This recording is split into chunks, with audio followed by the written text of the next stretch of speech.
Então, pessoal, bom dia.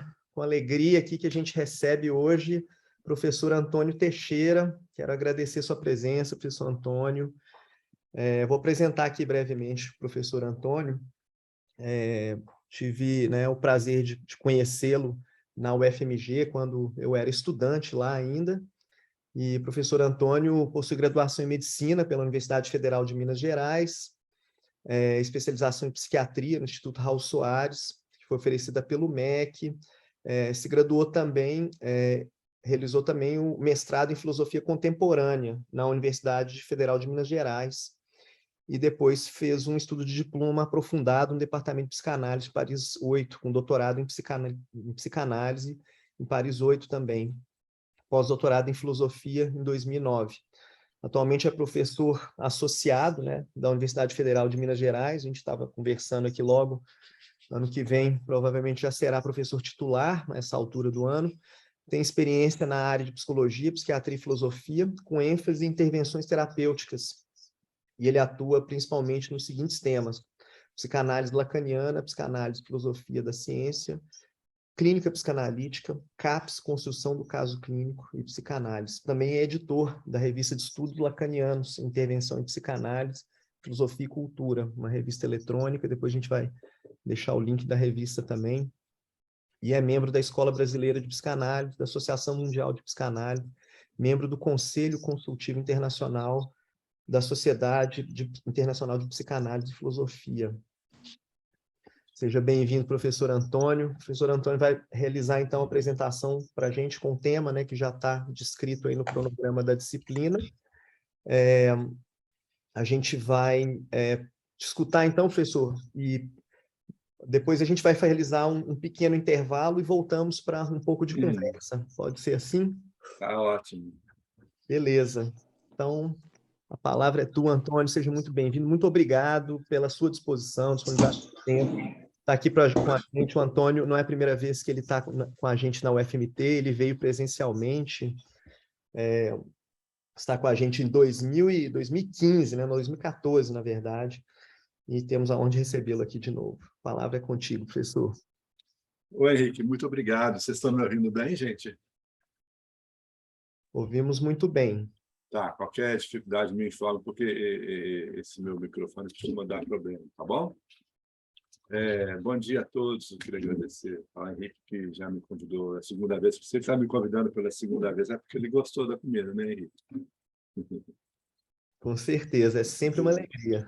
Devo partir dessa constatação. Queria agradecer a presença do Silas, das pessoas que estão aqui presentes, e dizer, enfim, que quando eu adotei como título dessa conferência o termo da interpretação como dispositivo antimíssil, essa ideia ela é extraída de uma intervenção de Jacques Alain Miller, eu vou depois citar a referência, mas quando eu tomei essa expressão, eu achei por bem abordar o tema da interpretação por um ângulo que a gente poderia chamar de choque da interpretação. Essa ideia da interpretação como antimíssil. Como se a gente pudesse falar de um efeito de choque interpretativo, de colisão da interpretação. E existe, eu acho, uma dimensão que é essencial desse choque interpretativo. Ela seria, no meu entender, inseparável dos efeitos clínicos do ato analítico sobre o sujeito.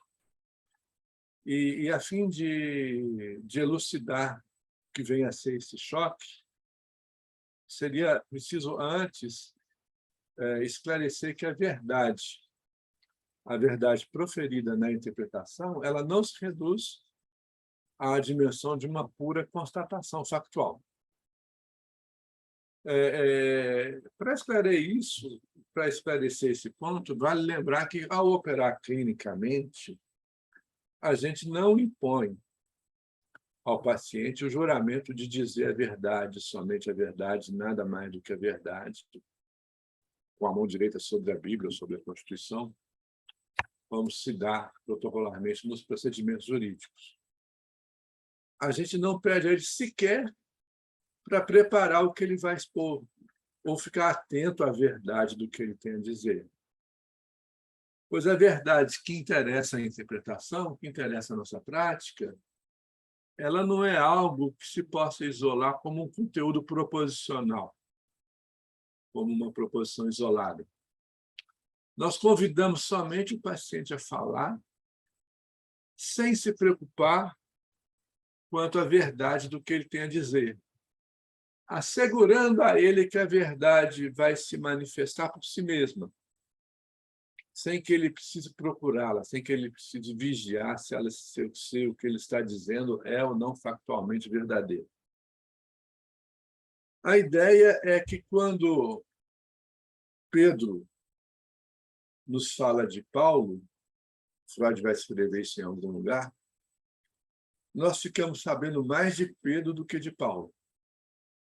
Porque não é como predicado de Pedro, né? Não é como predicado do que Pedro diz sobre Paulo que a verdade interessa, mas enquanto sujeito, Pedro que fala de Paulo, que a psicanálise concebe a verdade no nível dessa sua enunciação. Então, é por conceber a verdade como sujeito e não como predicado, né? Nos termos gramaticais, se a gente quiser dizer assim, de sujeito e não de predicado, que Lacan, ao proferir uma conferência sobre a verdade da descoberta freudiana, a convite da Clínica Neuropsiquiátrica de Viena, em 1955, em vez de falar objetivamente sobre a verdade, como se esperaria de uma comunicação científica, ele está numa clínica neuropsiquiátrica, ele prefere deixar a verdade falar por si mesma. Então, tal como fizera Erasmo de Roterdã, que passa a palavra loucura, ele chama a loucura para falar de si no seu célebre elogio, Lacan cede o microfone à verdade. Ele cede o púlpito à verdade e nos convida a escutá-la enquanto sujeito da iniciação. Essa aqui é a estratégia que ele adota, né? A gente conhece, eu a verdade falo, né? Ele faz toda uma prosopopeia da verdade de uma maneira que tem tonalidades bastante surrealistas, né? Eu acho impressionante porque ele está falando, não é no sarau de poesia surrealista, ele está falando numa clínica de neuropsiquiatria de Viena, de uma maneira absolutamente, marcantemente poética, um tanto vangórica, etc. A gente imagina que ele nunca mais seria convidado a falar nessa clínica neuropsiquiátrica, o que de fato aconteceu, né? Mas a ideia é que, se Lacan insiste nisso, né, não é exatamente por uma ironia, é porque, no seu entender, não é possível dar lugar à verdade da psicanálise sem romper com a doutrina clássica que a gente herdou de São Tomás de Aquino, né? Essa doutrina aquiniana, que percebe a verdade nos termos gramaticais do predicado, né? Ou seja, a verdade como correspondência entre a coisa e aquilo que eu digo da coisa. Se eu digo alguma coisa como essa caneta aqui é preta, a verdade seria o predicado do que eu falo desse objeto.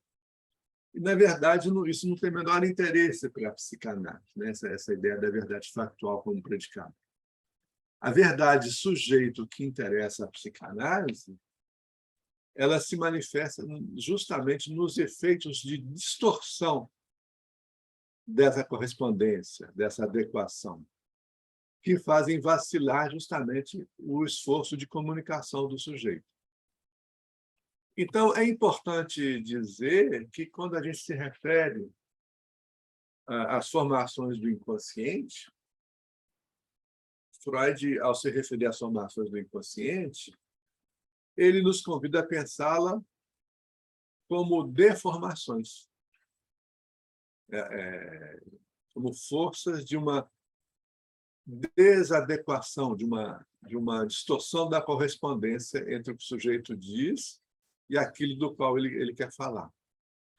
As formações do inconsciente são deformações E, nesse sentido, se a psicanálise requer, de nossa parte, uma meditação sobre a política, é na medida em que a nossa prática nos conduz a tomar a verdade do inconsciente, não como um predicado, mas a partir de relações de forças deformantes. E, nesse sentido, existe interesse em recuperar uma aliança fundamental entre a concepção freudiana da verdade como sujeito, e a crítica dirigida por Nietzsche à representação filosófica clássica da verdade na sua época. Então, vale a pena a gente retomar, para elucidar esse ponto, a célebre introdução teorética à verdade e à mentira no sentido extramoral, que é um texto redigido por Nietzsche em 1873, 26 anos antes da publicação da primeira edição da Interpretação dos Sonhos. Se vocês abrirem esse texto, vocês vão ver que o tema principal que organiza a argumentação de Nietzsche, ele diz respeito justamente à concepção filosófica da verdade como dimensão neutra, extramoral, por isso que ele vai falar a verdade e a mentira no sentido extramoral, né? O que ele vai tratar é isso. Será que existe uma dimensão neutra, extramoral da verdade, como se a verdade fosse uma paisagem contemplativa, a ser contemplada, a ser alcançada por um saber pacificado, um saber depurado das relações de força que se determinam como vontade de poder. O alvo de Nietzsche, ele se encontra filosoficamente condensado no aforisma clássico de Spinoza que todo estudante de filosofia conhece de cor: não se rir, não lamentar, não odiar, mas entender. Ou seja, ele vai falar, alcançar a verdade é separar todos os afetos, né? Não rir, não odiar, não deplorar, não lamentar, mas entender. Ora, para Nietzsche, essa ideia de uma suposta faculdade neutra do entendimento, isenta do ódio, do riso, da lamúria, desses afetos, para Nietzsche, essa suposta faculdade neutra do entendimento é a mentira humana por excelência. Ela é o ápice da sua dissimulação, ela é o que ele vai chamar de doença da metafísica, forjada para produzir a crença de que existe uma verdade estável a ser contemplada, uma verdade separada das relações de força, que se manifestam numa comunidade de seres falantes. No entender de Nietzsche, a relação do saber com a verdade não se resolve numa atitude de meditação neutra. Ela deriva necessariamente de uma relação patológica de força, de sofrimento e de dominação. Vocês percebem que, quando a gente fala dessa dimensão da verdade na sua concepção nietzschiana, nós percebemos que nós estamos à volta aqui com uma espécie de patologia do saber. Por isso que eu peguei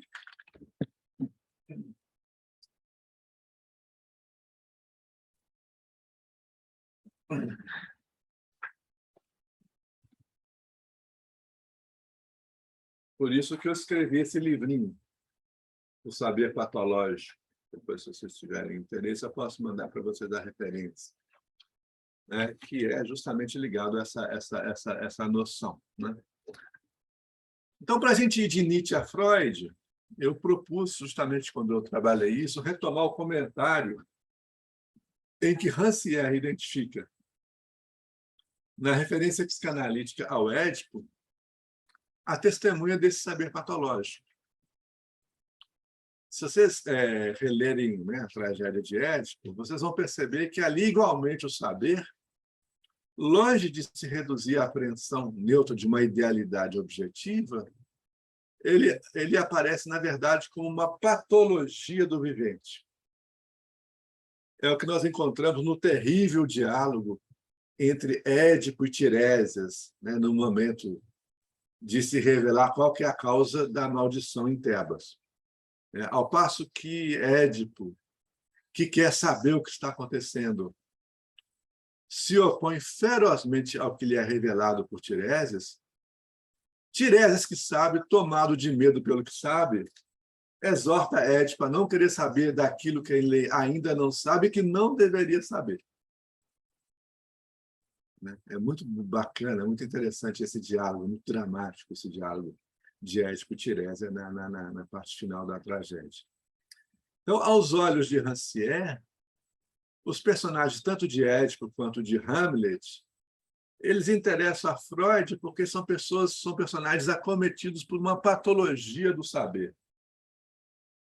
A sua hipótese é que dessa equivalência trágica entre saber e patologia teria nascido a psicanálise. A psicanálise, por ele, entendida como uma prática gestada na confluência em que a psicanálise e a medicina se colocam reciprocamente em causa para fazer do saber uma questão patológica e da patologia uma questão do saber. E, de fato, a gente pode dizer, sem risco, que a emergência da psicanálise ela resultou da impossibilidade vivida por Freud em tratar o sofrimento mental no nível de uma realidade objetiva neutra, de uma idealidade objetiva neutra. Tudo que ele observava na sua prática clínica o enviava ao problema de uma patologia do saber. Pois o simples gesto de oferecer a palavra a seus pacientes o obrigava a introduzir uma dimensão para o qual o saber neurológico, do qual ele era representante, ele era um neurologista, um médico, não abria espaço. Ao escutar seu paciente, ao tomar seu paciente enquanto sujeito, não como objeto de investigação, Freud percebe na etiologia do sofrimento mental uma verdade que se manifesta não como um conteúdo objetivo isolável, né, de um transtorno poderia ser codificado, mas como uma patologia do saber, o não querer saber que afetava certas representações que retornava na forma do que a gente chama de retorno do recalcado, ou seja, o que estava em questão ali era o problema de uma exigência pulsional impedida, de um desejo recusado pelo gesto neurótico de não querer saber disso, né? Para não se haver com o fato de que essa satisfação pulsional ela é desarmônica, ela não convém à representação que o sujeito tem de si mesmo, né? Ela é contrária às prescrições normativas do discurso social que determinava a identidade do sujeito na sua representação. E é nesse sentido, né, no sentido em que Freud não vai recuar diante do que a sua investigação revelava, ele se vê obrigado a reformular a própria finalidade da sua prática clínica. Ou seja, no lugar de acomodar-se na posição do cientista, situado nos limites de um saber técnico que o seu contexto prescreve, ele agora se torna um intelectual que tem algo a dizer sobre o mal-estar na cultura, sobre alguma coisa da exigência da cultura que conduz o sujeito a um sofrimento mental importante. Então, é importante notar que eu estou retomando uma discussão que eu apresentei nesse livro, que se tanto Freud quanto Nietzsche eles transtornam por dizer a verdade, esse dizer a verdade de Freud e Nietzsche, ele perturba, ele choca, justamente por ser algo distinto de um procedimento de demonstração factual de uma verdade neutra objetiva. Esse dizer a verdade, ele se apresenta na forma do que Foucault propõe chamar no seu curso no Collège de France de uma coisa que Foucault propõe chamar de parrésia. Eu não sei se o termo parrésia é um termo que todo mundo conhece, se vocês têm alguma familiaridade com esse termo, mas Foucault ele propõe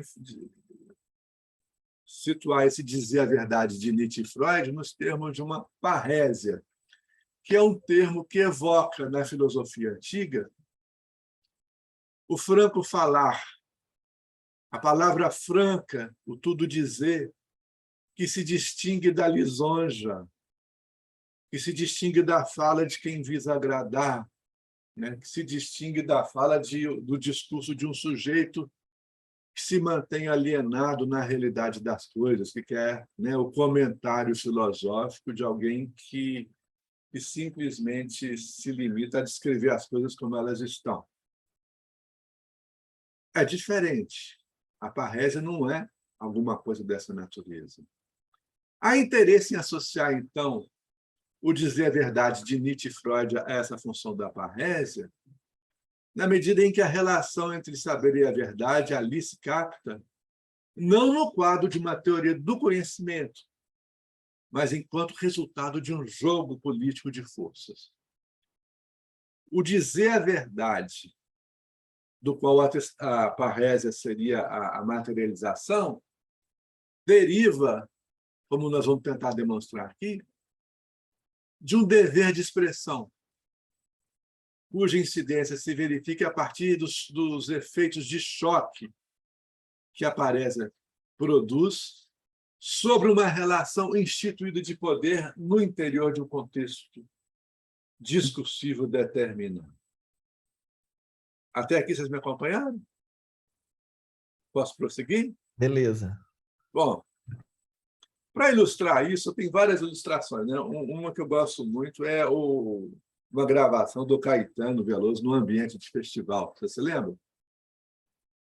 Quando ele é vaiado e ele responde, ele profere uma parrésia. Mas a gente pode dizer que a parrésia é o quê? Né? O Foucault, para ilustrar isso, ele se refere a uma passagem de As Vidas Paralelas de Plutarco, na qual o personagem Dion se ergue diante do tirano e joga na sua cara a verdade que os outros preferem omitir. É uma situação em que o tirano Dionísio criticava o governo de Gelon, dizendo que ele era motivo de riso na Sicília, valendo-se de um trocadilho entre Gelon e Gelan, que significa rir em grego. E, nesse momento, enquanto os cortesãos se riem, fingindo admirar, achar engraçadinho, admirar as graçolas de Dionísio, Dion o afronta dizendo: apesar de tudo, você governa graças a Gelon. É ele que inspirava a confiança da qual você tirou proveito, mas depois de te ouvir falando, ninguém mais terá confiança em ninguém. Essa é a frase de Dion. Então, a gente pode dizer que Dion é dotado de parrésia, e, nesse sentido, ele se distingue dos cortesãos aduladores que rodeiam Dionísio, que riem quando ele faz uma piada tola, no sentido em que o que define a parrésia não é o conteúdo da verdade, mas o modo pelo qual o sujeito se expressa, o modo pelo qual o sujeito a expressa, né? Ele a expressa no choque da parrésia. Ou seja, não se trata tão somente de demonstrar a verdade. A parrésia não é uma demonstração, ela é um choque.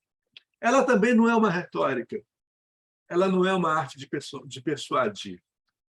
O que está em questão ali é o engajamento do sujeito com o dizer a verdade, e não com a finalidade de convencer. E, para esclarecer esse ponto, Foucault vai opor a parrésia ao seu contrário. O contrário da parrésia é o quê?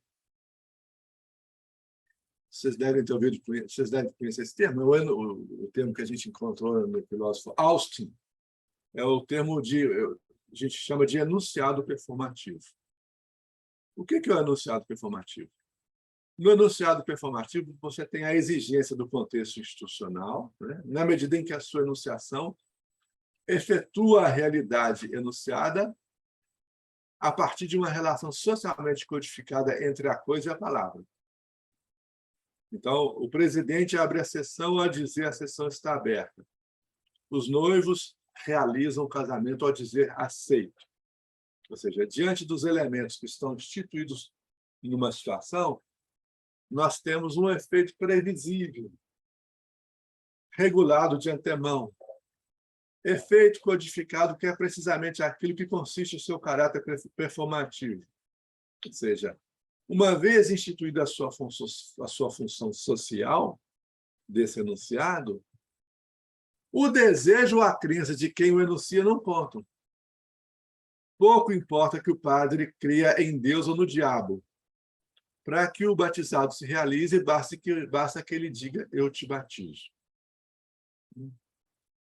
Já no caso da parrésia, nós temos igualmente a situação institucionalizada. Dion, perante o tirano, Nietzsche,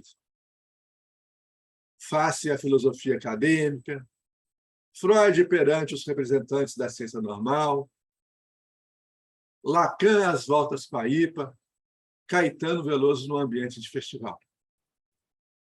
Mas seja qual for o caráter institucionalizado da situação, o que distingue a parrésia, né, o choque da parrésia, do enunciado performativo, é sua irrupção como discurso verdadeiro que, ao romper as relações codificadas de poder, produz uma situação aberta. Ou seja, nós temos aqui um dizer a verdade que, ao revelar as relações de poder que estruturam uma determinada situação, sem nela estarem explicitadas, ele desestabiliza essa configuração radicalmente e produz efeitos imprevisíveis. É um choque que produz efeitos imprevisíveis, que não são codificados institucionalmente. Ou seja, a parrésia, então, como vocês percebem, ela não se confunde com a pedagogia, ela implica uma violência, uma brutalidade que a distingue de toda a transmissão pedagógica. O parresiasta, ele não ensina, ele lança a verdade, uma verdade cortante, na cara daquele a quem ele se dirige, sem seguir o curso próprio da pedagogia, que vai do conhecido ao desconhecido. Por isso, a parrésia ela acarreta necessariamente riscos para quem a profere. A gente pode dizer que tanto a loucura de Nietzsche,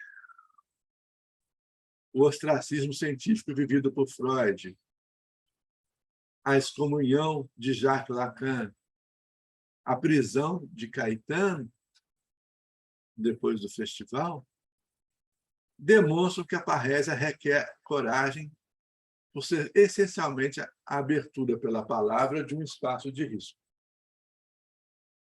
Ora, nesse sentido, eu achei que seria interessante aproximar a parrésia do choque da interpretação psicanalítica.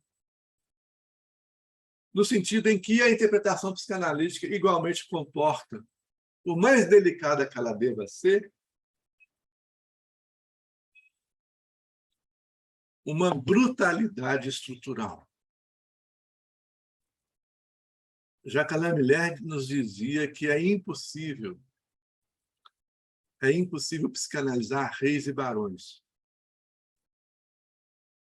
uma vez que a interpretação ela deve necessariamente poder ser insolente, desrespeitosa.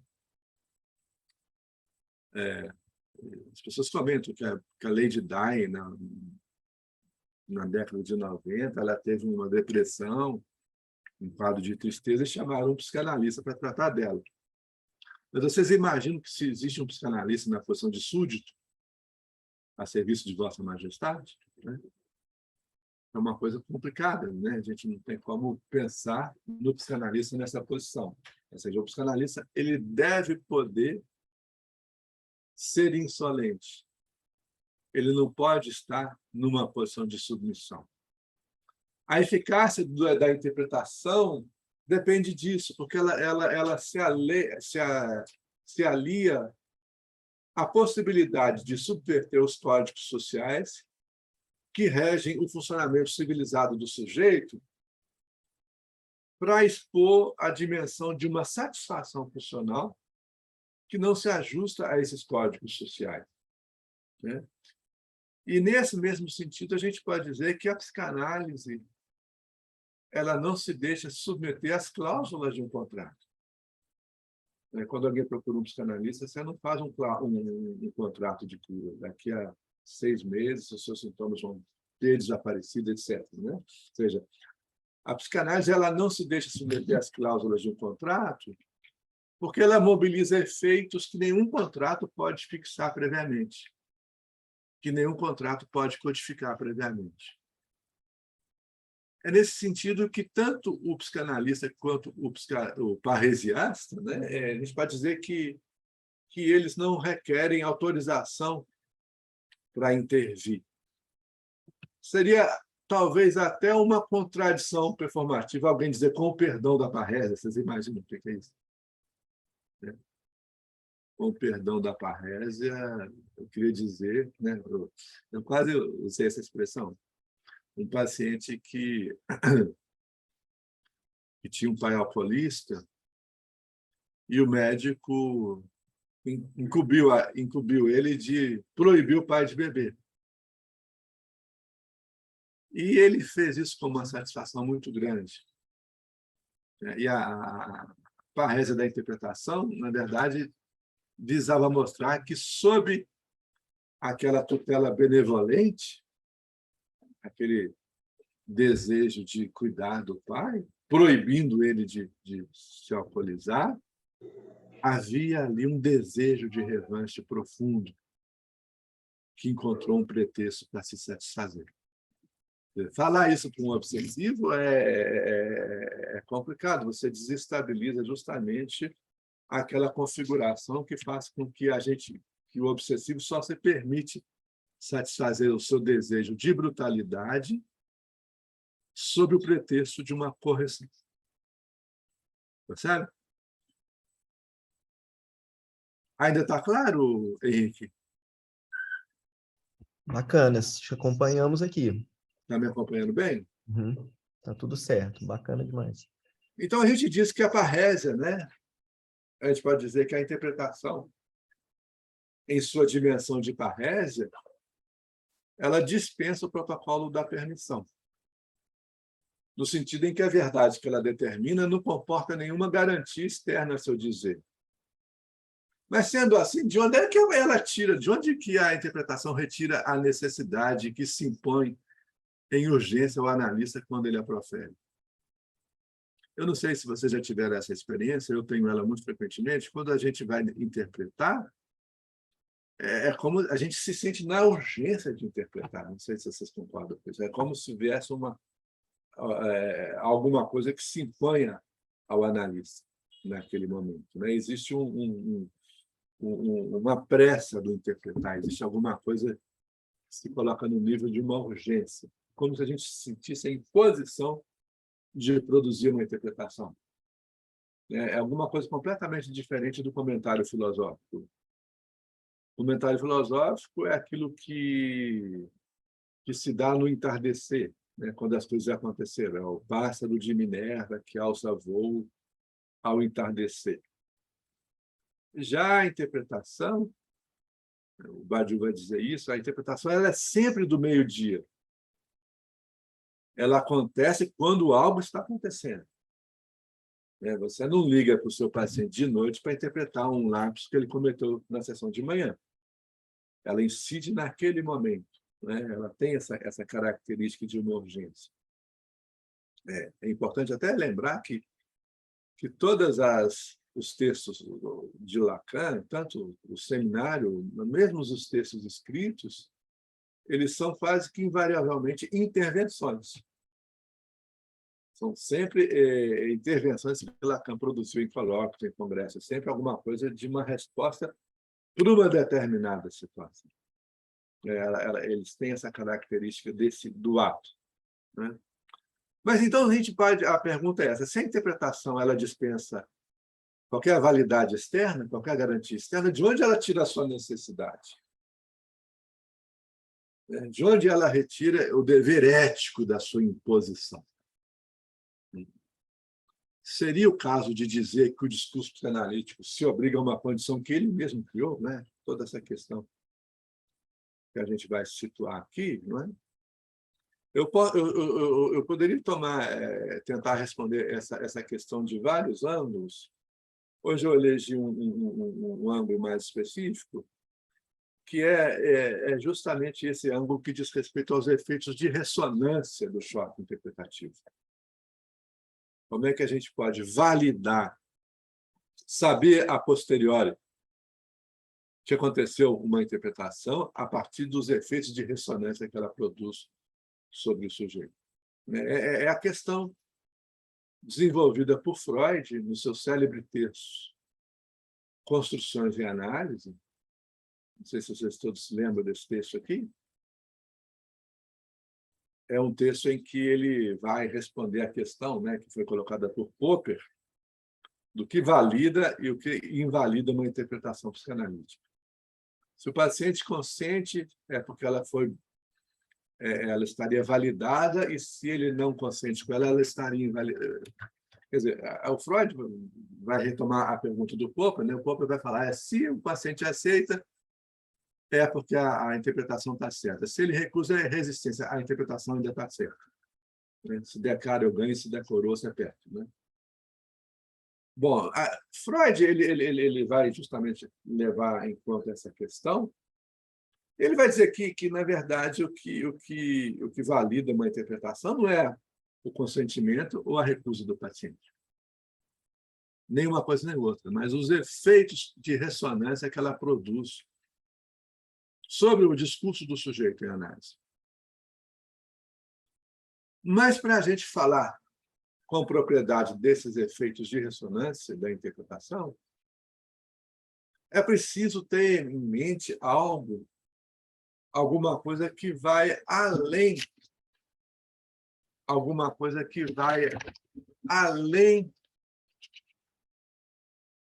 do que a gente poderia chamar de efeitos semânticos do discurso analítico.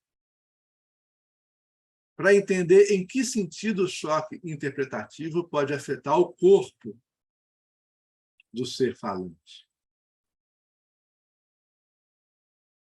A ideia, eu queria que isso ficasse claro; se eu não for claro, vocês, por favor, me interpelem. A ideia é que nós só podemos conceber a ressonância do choque interpretativo se nós ultrapassarmos a dimensão do sujeito proposta por Lacan na fase dita estruturalista do seu ensino, para entender como a interpretação se articula não exatamente ao sujeito, mas ao falacer, o parler, o falacer, que é um termo forjado na última fase do seu ensino para se referir ao que antes era indicado pelo sintagma sujeito do inconsciente. Ou seja, o que está em questão nessa alteração que faz o Lacan passar do sujeito do inconsciente, né, ao falacer? Porque essa alteração não é uma simples mudança de designação. O que está em questão na substituição pelo termo falacer, parler, do que Lacan chamava de sujeito do inconsciente, resulta de uma constatação que se impõe na nossa experiência clínica a propósito daquilo que nós chamamos de estatuto do significante. A ideia é que o significante não se reduz, como queria fazer crer a ciência linguística. O significante não se reduz ao puro elemento diferencial de um sistema simbólico. né? A gente fala, né, na versão estruturalista, o significante ele vale não pelo que ele é, mas pela relação de diferença que ele mantém com os outros significantes do sistema. Todo mundo conhece essa noção ou eu preciso explicá-la mais detalhadamente? Se quiser dissertar um bocadinho, acho que vai ajudar bastante sobre essa ideia. Porque nem todo mundo O está muito valor, ocupado, né? acho que nem todo mundo tá íntimo assim, Uhum. da Bom, linguística. para dizer de uma maneira didática e resumida, né, na versão estruturalista, o significante só tem valor diferencial. Quando eu digo uma palavra, eu só tenho como saber o sentido dela articulando ela com as outras palavras do sistema. Por exemplo, você falar vira homem, né, é uma maneira de dizer do homem como virilidade. Mas se eu digo, coitado, ele é só um homem agora quer dizer castração, quer dizer fragilidade. Então, o que dá o sentido de um termo não é o termo em si, mas a relação que ele mantém com os outros termos no sistema. Não é? Está claro assim? A cor vermelha, verde e amarela, a cor vermelha, verde e amarela, no semáforo, elas não têm um sentido em si, elas só têm sentido diferencial em relação às outras cores. O sistema simbólico só aborda seu elemento a partir de uma relação diferencial. Ele não tem propriedade intrínseca, ele não tem substância, se a gente quiser usar esses termos. Está claro assim? Ora, essa é a ideia do sujeito do inconsciente, o sujeito do inconsciente como efeito do significante. Né? Uma vez que o significante não tem propriedade intrínseca, não tem substância, o sujeito aparece como um referente vazio, como um referente formal vazio nessa discussão. É claro que o Lacan precisou fazer isso para dessubstancializar o sujeito de uma série de ideias que vinham da ego psychology, que tentava entender o ego como alguma coisa que tinha uma substância a ser concebida nos termos pedagógicos de uma determinada cultura. Ele precisou esvaziar isso. Houve um momento em que ele precisou destituir o sujeito de toda a substância, justamente para acabar com essa ideia, né, de um sujeito substancial que estava ligado à ideia de que o sujeito é uma coincidência com a consciência de si, com a reflexividade, etc. Mas a gente sabe que o Lacan do segundo ensino, ele considera que, na verdade, não. Que o significante comporta uma positividade. Ele comporta um efeito de gozo. Um efeito de gozo que tem ressonância sobre o corpo do ser falante. E que, por ressoar no corpo, afeta o ser falante não no nível puramente formal, mas predominantemente pulsional da linguagem. Se a gente pensar no que é escutar um insulto, né? A gente pensar no que é o Roberto Jefferson falando da Rosa Weber, não é? A gente pensar no que é um insulto, a gente percebe que existe aqui uma dimensão significante que é atrelada a essa positividade pulsional, né? E, diante disso, para operar sobre esse efeito ressonante do significante sobre o corpo do falar-ser, a interpretação deve ir além do que seria a revelação de um significado oculto na fala do sujeito. A interpretação não pode ser uma pura semântica, ela não pode ser alguma coisa que se liga somente aos efeitos do simbólico, do significante na sua relação com o sistema simbólico. A interpretação ela comporta algo que se aproxima da dimensão corporal, no sentido em que interpretar agora implica aliar a palavra ao gesto que indica para o falar-ser o núcleo pulsional do sintoma como condição traumática do gozo que habita o seu sofrimento. Quando nós vamos pensar a interpretação articulada ao gesto, articulado ao que nós vamos entender como sendo a jaculatória da interpretação. Quando a palavra da interpretação ela vem como a jaculatória, ela pode vir com berro, ela pode vir com alguma coisa que ressoa no nível do seu proferimento. Olha, gente, é verdade que a percepção de que a interpretação não se reduz à explicação de um sentido oculto, ela já tinha sido formulada por Freud no seu escrito sobre a psicanálise selvagem. Assim como Spinoza afirma na proposição 7 do livro 4 da Ética, que não se pode modificar um estado afetivo pela simples compreensão mental da sua representação, Freud já dizia que a elucidação intelectual do sentido recalcado teria sobre o sintoma o mesmo efeito que a leitura de um cardápio para um sujeito faminto, ou seja, não teria efeito nenhum. Ou seja, se a gente pensa que a ação do recálculo diz respeito à representação de uma satisfação pulsional que o analisante se recusa a admitir, essa paixão de ignorância só pode ser modificada por um outro afeto, por uma outra paixão. A outra paixão aqui é a que a gente chama de vínculo do amor transferencial. É ele que permite comutar a paixão original de ignorância pelo desejo de saber.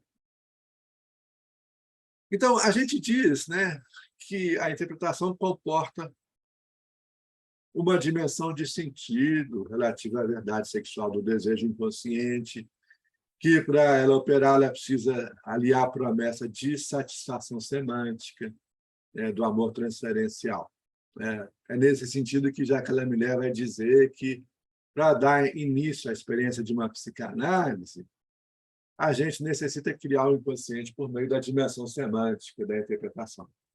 É ela que vai criar o desejo de decifrar, a dialética transferencial, que permite o sujeito construir sua história, né? Que permite ele encontrar o porquê, a razão de ser do seu sintoma aparentemente absurdo, dos seus atos falhos, dos seus sonhos, da sua, né, a interpretação dos sonhos, etc., né? Cuja razão de ser se desvela em significações ocultas sexuais que determinaram, sem que ele soubesse, a sua representação como eu, né?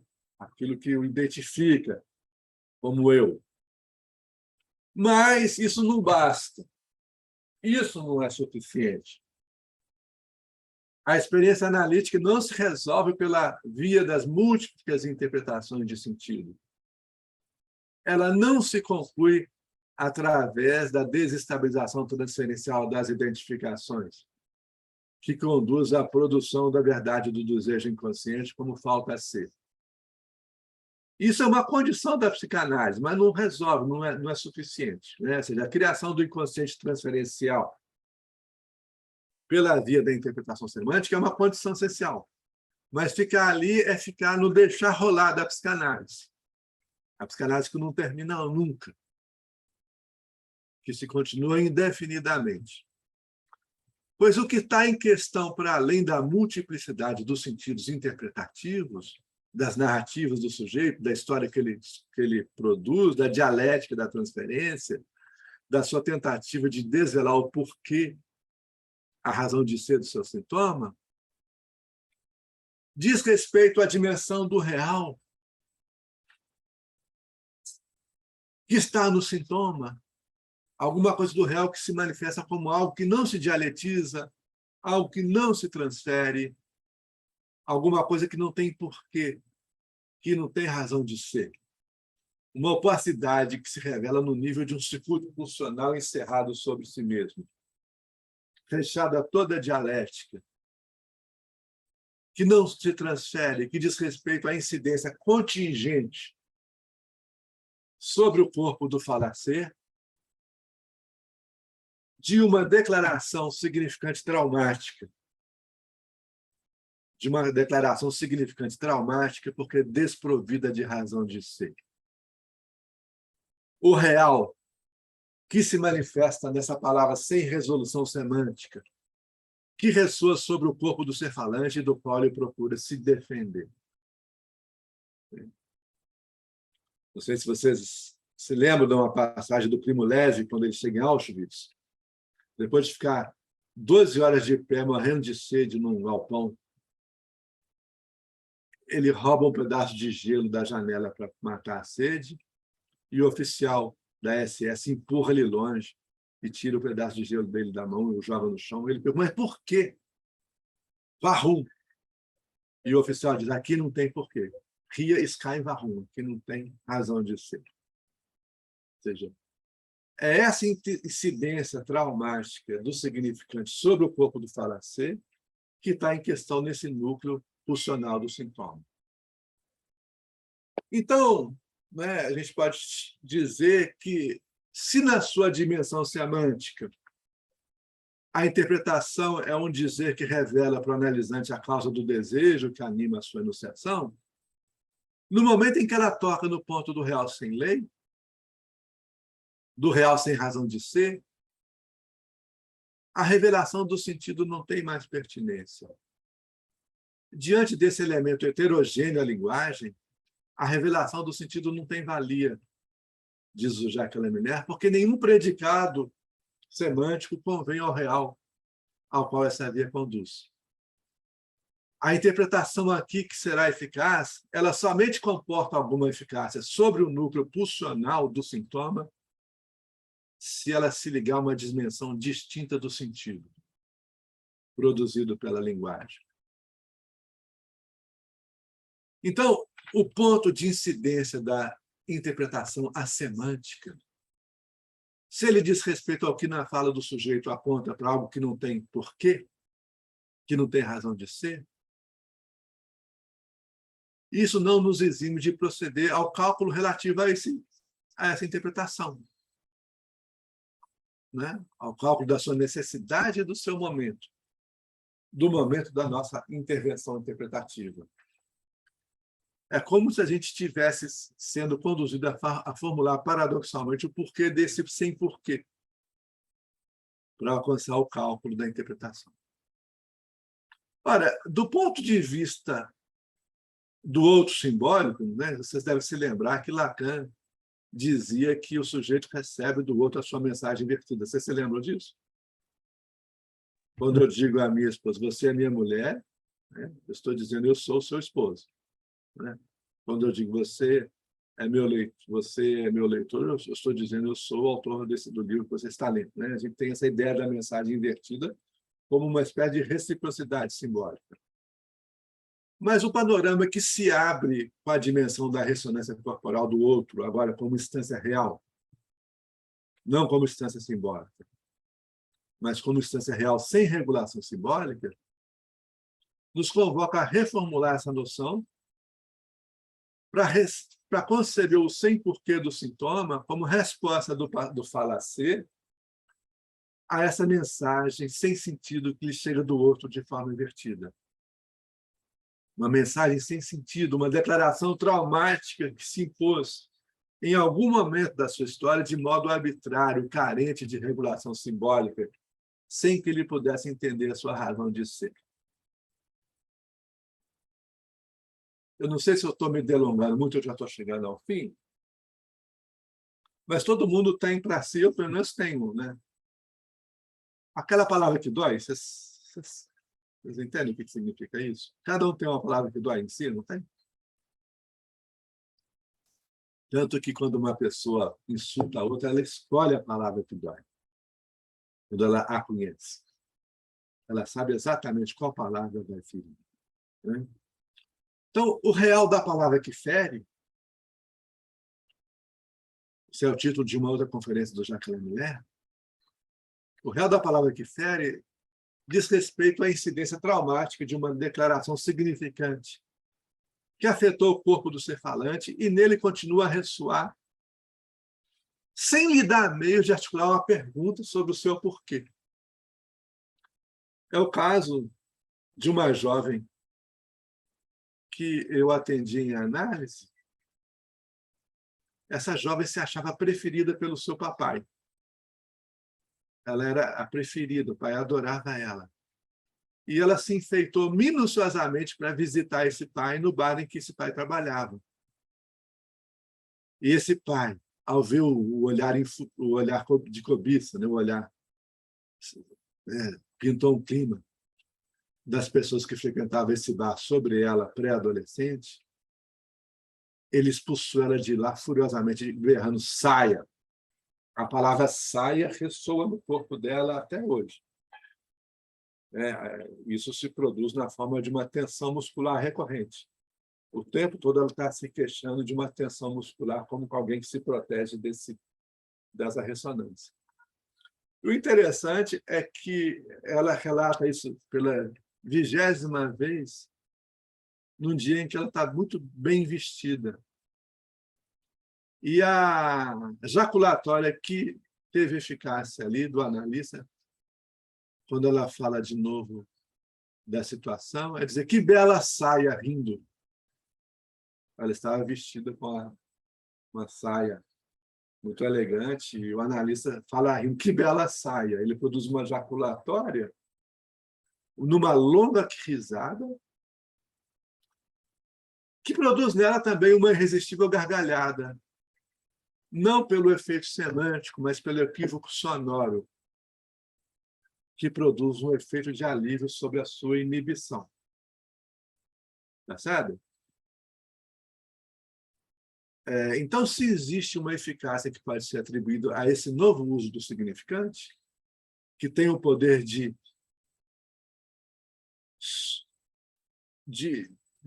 alterar o sintoma, a gente pode dizer que esse antinício, que dá o título a essa intervenção, ele deve ser atribuído a uma contra-ressonância, um contra-choque da interpretação. Então, se uma psicanálise ela consiste em isolar no discurso do paciente a palavra que fere, ela faz isso para dar lugar à interpretação como uma operação que, por sua vez, permite dissolver corporalmente essa declaração que fere, por meio de uma outra ressonância igualmente contingente, em catexias colaterais menos traumáticas. Fazer com que a palavra saia produza um riso e não uma contração. Entende? É preciso articular a ela a jaculatória de um riso. O exemplo clássico que vocês conhecem aqui, muitas vezes citado por muita gente, é a intervenção por meio da qual Lacan buscou transformar a terrível incidência da palavra Gestapo. Vocês conhecem esse exemplo? É um exemplo que está naquele documentário, né? Rendezvous avec Lacan, um documentário bacana. Eu preciso citar ele, não? Não, fala o exemplo. Pode falar o exemplo. Acho que pouca gente aqui assistiu o documentário. É a paciente que está em análise com Lacan e fala que, quando ela morava em Paris durante a colaboração, a Gestapo ia visitar a casa dela às 5 horas da manhã. E a palavra Gestapo deixava ela completamente embaraçada, angustiada. E Lacan, nesse momento, se levanta, se precipita sobre ela e acaricia ela suavemente com um Gestapo. Então, ele pega Gestapo e transforma Gestapo num Gestapo. Ele dá uma ressonância corporal distinta da violência a qual essa pessoa era submetida recorrentemente às 5 da manhã. É uma interpretação que opera no nível dessa ressonância. Então, é nesse sentido que a interpretação ela pode ser comparada ao envio de antimísseis da linguagem no nível da sua ressonância, da sua jaculatória que visa pulverizar os enunciados que fazem o sujeito sofrer. Então, para encerrar, eu vou retomar um exemplo paradigmático desse antimício da jaculatória interpretativa, que se encontra testemunhado por Caetano Veloso na sua autobiografia, especificamente na passagem Narciso em Férias, do livro Verdade Tropical, que foi convertido num excelente filme pelo cineasta Renato Terra. Só um minutinho. Já vai passar? Você já está passando? Se você... Está engatilhado aqui. Ah, tá. Já eu te falo. Quando eu fizer a nossa Você tem que parte para falar mim. exatamente quando você... Quando você... Então, o sem razão aqui, né? No caso do Caetano, aqui se apresenta na ferocidade do outro sem lei, representado pela figura obscena do Estado ditatorial, que separou o jovem artista dos seus laços sociais e o puniu por algo que ele não fez. Ele é acusado de ter cantado o hino nacional em versão paródica, coisa que ele não fez.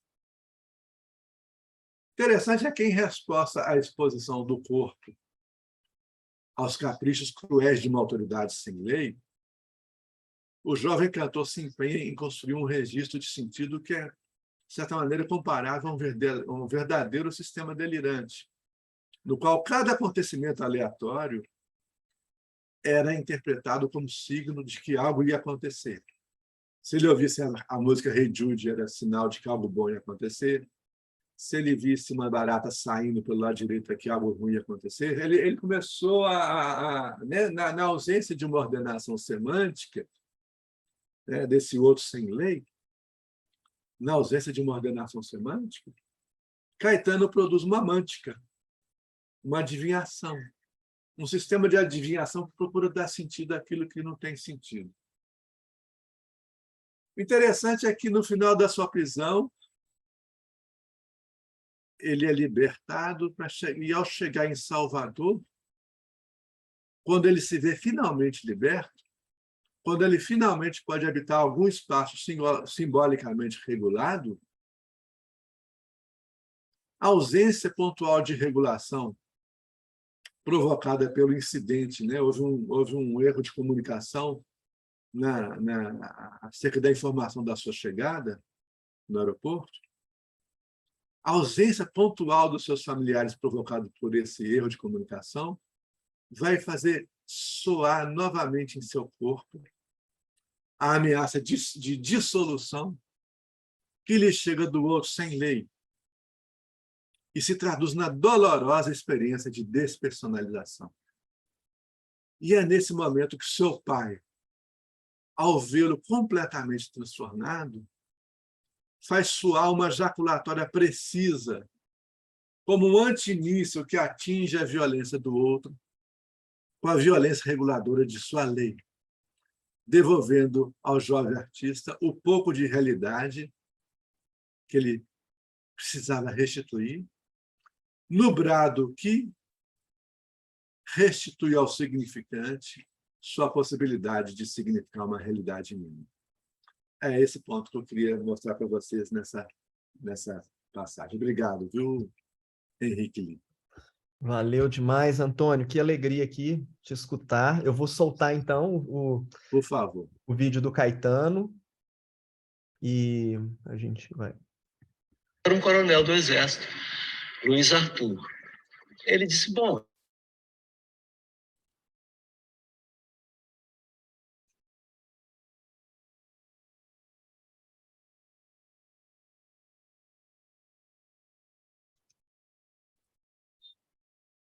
Está sem som? Eu acho que parou o som. Ah, então, acho que porque eu fui tirar o meu microfone e saiu o som, desculpa. Volta no início, por favor. Vou voltar do início aqui. gente, para o chefe da Polícia Federal na Bahia, que era um coronel do Exército, Luiz Arthur. Ele disse, bom, então, olha, vocês assinem aqui, vocês não podem sair da cidade de Salvador dia nenhum, e todos os dias tem que vir aqui assinar esse caderno, se apresentar a mim e assinar esse caderno. Nós ficamos 4 meses nessa situação. Gil foi para casa, ele não quis ir para a casa da família dele, ele disse, eu quero passar com você na casa de sua família primeiro. Veio comigo e nós subimos para minha casa, que era no fim de linha de Nazaré, depois do Jardim de Nazaré, e tinha uma escada assim, e não tinha ninguém, só tinha Nicinha, minha irmã mais velha, e todos tinham saído porque eles tinham avisado com atraso que nós íamos chegar no aeroporto, e todos tinham ido para o aeroporto. E, nesse meio tempo a gente estava preso, depois foi levado, enfim. Aí eu fiquei muito mal. Fiquei muito mal, mas assim, algumas vezes só na minha vida eu fiquei tão mal. E eu olhava para a Nicinha e não entendia o que era. Gil aí se sentou assim. Gil não percebeu como eu estava, ele apenas viu minha casa, viu Nicinha. Tinha umas fotos do meu pai e minha mãe, da gente quando era criança, aquela coisa de casa, né? Gil sentou, ele conhecia muito a casa, sentou e começou a chorar. Começou a chorar assim, as lágrimas começaram a cair, eu vi a cara de Gil chorando, calado, e eu fiquei com a cabeça louca, desesperado, parecendo quando eu tomei a ayahuasca, em 68 mais cedo, que eu perdi a, a razão, né? Tive uma viagem, coisa muito bonita, depois pensei que tinha perdido para sempre minha razão e tinha acabado, era um desespero total. E eu senti a mesma coisa, como se fosse tudo de ruim ao mesmo tempo na cabeça, e sem entender o tempo. Eu olhava para a Nicinha, olhava para os quadros, retrato de minha mãe e meu pai, para ver, meus irmãos, para ver se eu voltava a mim. Eu não me achava desesperado, querendo, sem conseguir falar. Aí Nicinha corria atrás de mim, Caetano, o que é? E eu quis olhar no espelho. Uma coisa que aconteceu quando eu tomei o ayahuasca. E aí eu me olhei no espelho e não é que eu não sabia quem era, que eu não sabia o que era aquilo, entendeu? E aí eu sabia como é que eu estou me vendo e não sei nem o que é, entendeu? Porque tem uma parte que fica lúcida e é um sofrimento total. Eu fiquei num desespero total e pensei que nunca mais ia recobrar a razão de novo, aquela impressão terrível, tá correndo de um lado para o outro, ia ouvir os passos e as vozes subindo a escada. Meu pai veio na frente e me viu. Quando ele me viu, ele disse: não me diga que esses filhos da puta te botaram nervoso. Aí ele falou isso, eu fiquei bom. Quando eu me encontrava preso na cela de uma cadeia, foi que eu vi pela primeira vez as tais fotografias em que apareces inteira, porém lá não estavas nua, e sim coberta de nuvens. Terra, terra, o mais distante, o errante navegante, quem jamais te esquecer.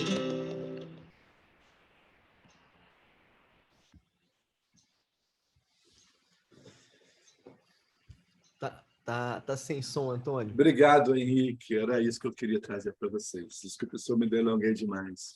Que isso, não delongou não. Nossa, muito, muito obrigado. Eu que agradeço, assim, pelas várias possibilidades, pela entrada, pela riqueza, né, dessa exposição, para a gente poder avançar aqui em várias questões da disciplina. Eu acho que sua intervenção tocou bastante em pontos que a gente vinha realizando, né, da discussão da disciplina também, de uma forma, acho que muito crítica mesmo, né, no sentido assim, crítica no sentido assim, de oferecer para a gente uma perspectiva de como pensar isso, né, a partir da própria clínica psicanalítica, né, assim, pensar esse efeito, qual que é o efeito produzido, qual que é o efeito visado, mas também acho que abrindo para discussões que a gente fez aqui, que é pensar de forma geral esses efeitos de interpelação discursivas, né, nessas midiosferas, na maneira de a gente pensar assim, fenômenos culturais e políticos, né, de comunicação também, como que se comunica, como que esses significantes vão sendo,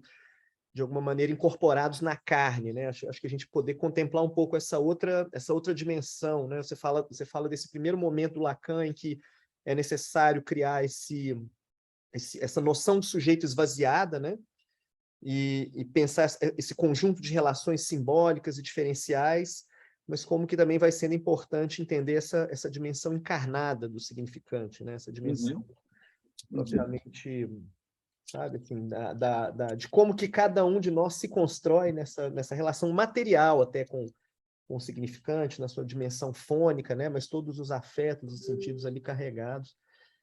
Eu queria propor o seguinte, vamos fazer um intervalinho aqui de 5 minutinhos para ir ao banheiro, e aí eu queria deixar para vocês, pessoal, durante o intervalo aqui, uma canção que o professor Antônio compôs, junto com o Guilherme Massara, com outros colegas também, que eu acho que tem muito a ver com o momento. Quero dizer disso também, como que a sua fala, né, a sua presença aqui com esse tema, tocando também né, no acontecimento e no momento que a gente está vivendo, totalmente tocado, né, por significantes, tentando se organizar em relação a esse mar de significantes que nos atingem como mísseis, né, assim, e a gente poder, de alguma forma, fazer frente a isso também. Então, vou fazer um intervalinho, vou deixar a música rolando aqui, e a gente volta aqui ao final da música. Pode ser? Você me mata de vergonha. É isso, cara. Poxa, ficou bacana demais. Tem que Obrigado. divulgar o trabalho de vocês aí. Ficou muito Obrigado. bom. Valeu.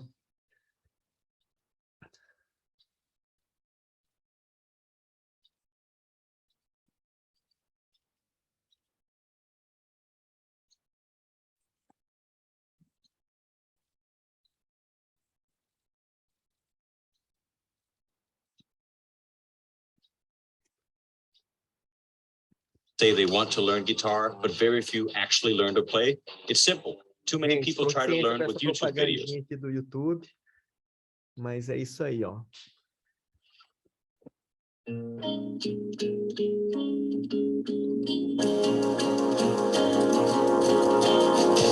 Sai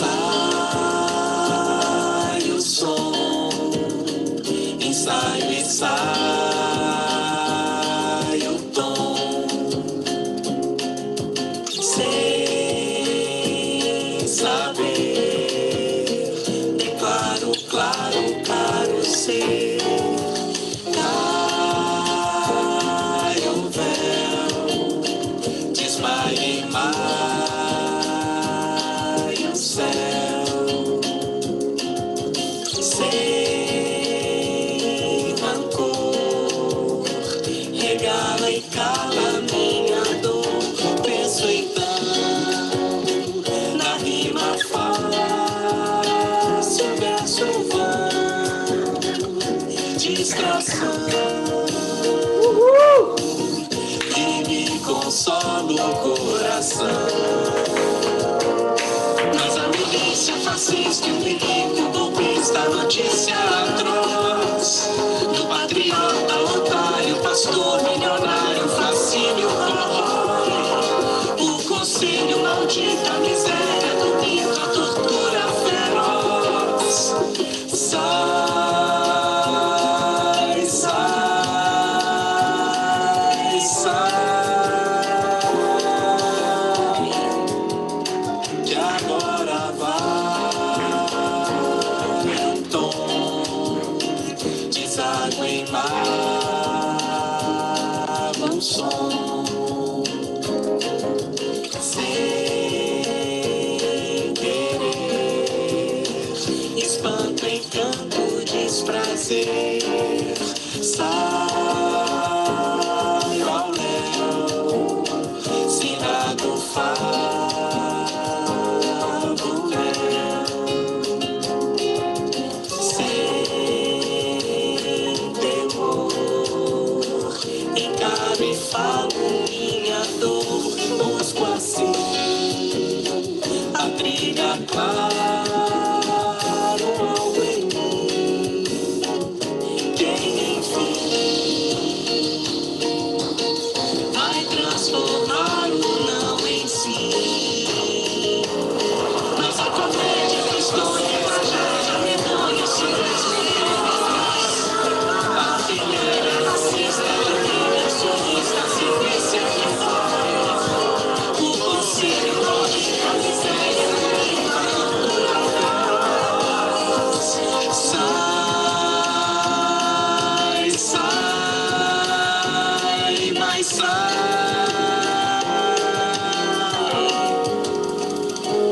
Quem enfim vai transformar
Look at this guitar pattern. What you're looking at is the key that unlocks the guitar neck forever. It lets you hit all the right notes without thinking. It lets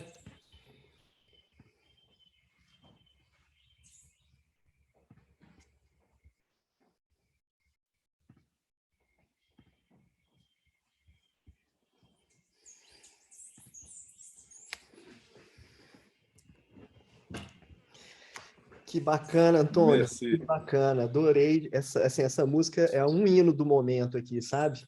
Um hino Que do legal. momento que a gente tem vivido, escutado bastante em casa, assim, Tá bom. né, quando aperta aí os momentos, a gente tem uma playlist, sabe? Assim, de músicas que a gente escuta nessas horas e a sua canção tá lá no meio. Que bom. Pelo menos uma coisa eu devo ao Bolsonaro, né? Se não fosse o desejo de falar sai, ela não tinha como pôr essa música. É isso mesmo, nossa. Legal. Henrique, depois manda para a gente o arquivo, esse arquivo de áudio. Eu também gosto. Eu mandei aqui no chat, se vocês quiserem, o YouTube, tá? Ah, tá. Então, peraí. Opa.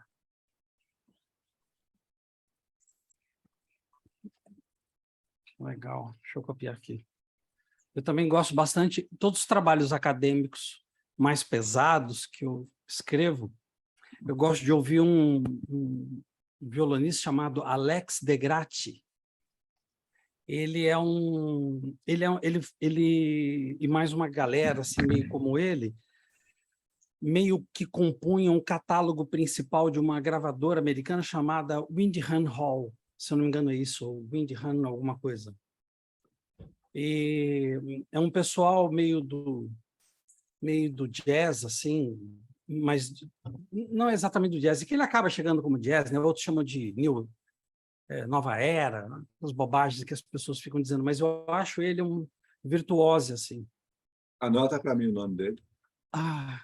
Deixa eu anotar aqui. Deixa eu conferir se se escreve, se só conferir a grafia do nome dele.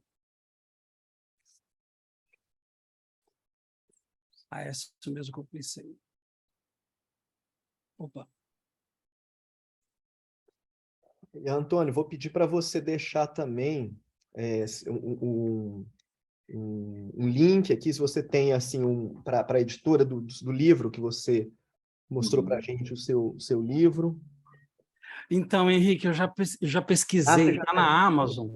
Não compra na Amazon, não. $34. Não dá dinheiro para o Jeff, pro Bezos, não. $34. Aí eu não... meio salgado. Você não tem acesso, Antônio? Eles não mandam volumes para você? Não tem como comprar uma remessa? Quanto que fica $34 em reais? $34 vai dar... R$200? 120, não? Cento alguma coisa. Quanto que tá? Tá R$5? R$6?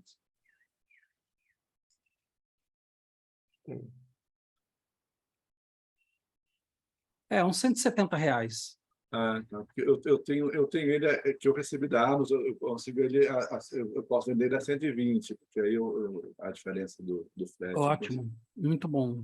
Mas eu preciso ver como é que eu faço para mandar. Vocês me mandam de acordo com a demanda, eu posso encaminhar os exemplares que eu tenho aqui, disponibilizar.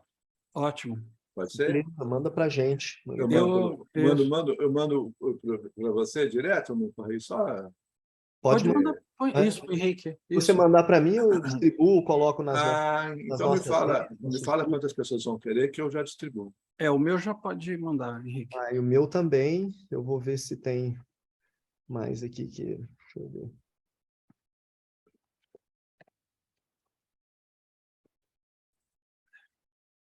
Outra coisa, Antônio, você vai disponibilizar esse texto? Na verdade... Ou não sei se é um texto. Não é um texto, isso aqui é uma confusão. Ainda bem que está gravado. Isso aqui é um juntamento de várias coisas que eu fiz. Muito bom. Tá bom? Muito bom. Obrigado. Não sei se eu consegui passar a ideia. A gente está... Henrique, depois poderia dar uma rodada nas listas do PPG-Psi, Sim, né? vamos Eu fazer vou perguntar também lá no Só programa da depois. filosofia, se alguém tem. E a gente está distribuindo, Antônio, aqui, mandando um zap aqui para a galera. Quem tiver interesse, manda um inbox para a gente fazer esse pedido. Aí, assim que você Eu- tiver os pedidos, Aham. você me fala que eu já encaminho pelo correio daqui. Beleza. Pode ser? Bacana. Bom, acho que é isso por enquanto aqui. E vamos fazer então nossa conversa. Uhum. Quero assim, colocar aqui à disposição também no chat, pessoal, para ir se inscrevendo. E também deixar aberto aí, pessoas quiserem fazer as suas, né, manifestações, comentários. Eu tenho questões também, né, como sempre, assim, para todos os convidados, quero, né, conversar com eles, quero instigá-los, provocá-los. Professor Silas, se tiver também, fique à vontade aí também.